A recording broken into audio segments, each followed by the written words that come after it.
Shalom. I wanted to talk to you today about someone who loves you.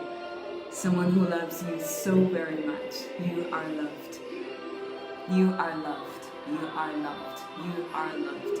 I wanted to come and tell you that today, that you are loved. Dearly, dearly loved by the creator of the universe. There is a kind of love.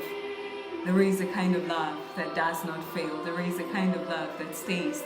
There is a kind of love that is patient. There is a kind of love that is kind. There is a kind of love that went to the cross. There is a kind of love that is resurrection and life. There is a kind of love that never fails. There is a kind of love that never fails. And I wanted to come and talk to you about that kind of love. It's a little overwhelming every time I think about the love of God. Every time I think about how he says in Jeremiah, our God tells us in Jeremiah 31:3 that I have loved you with an everlasting love. I have loved you with an everlasting love. That's what he says. An everlasting love. The word of God says, before the foundations of the world, Jesus Christ laid down his life for you and I. That is love. The kind of love that goes ahead of you. The kind of love that goes ahead of you to the point that even before you fall, that love is already there waiting for you to fall into it so that it wraps its arms around you. Our God is love. 1 John 4 says, our God is love. The kind of love that is always waiting with arms stretched wide. The kind of love that counts the hairs on our heads. That's what the word of God says, that he counts the hairs on our heads. That's the kind of love in Psalms, David says, Psalms 139, David says, your thoughts, Psalms 139, David says, your thoughts concerning me are too many to count. When I awake, I'm still with you. If I awake and I'm still with you, if I awake and I'm still on your mind, it means I was on your mind all night long. It means I was on your mind all day long.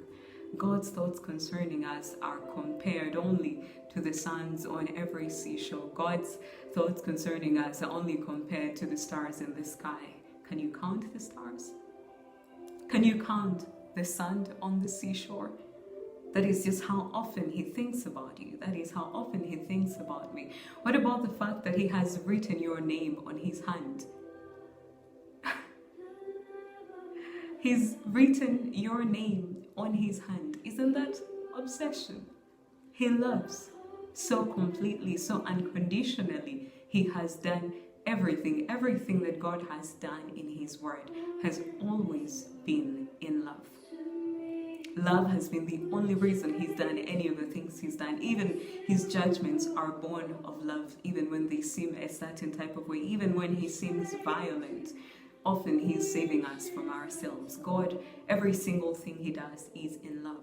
So the kind of love that calls you precious, the kind of love that calls you the apple of his eye, the apple of his eye, the kind of love that defends you, the kind of love that defends you from even things you do not know.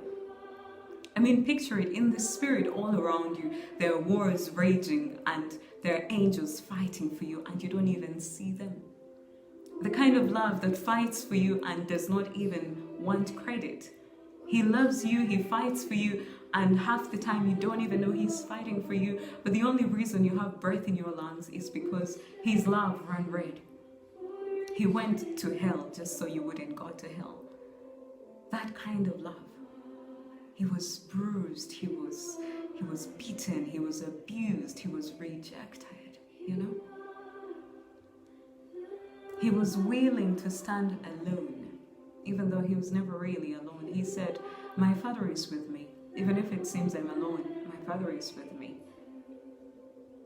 This love that is hope, this love that is faith, this love, he loves you.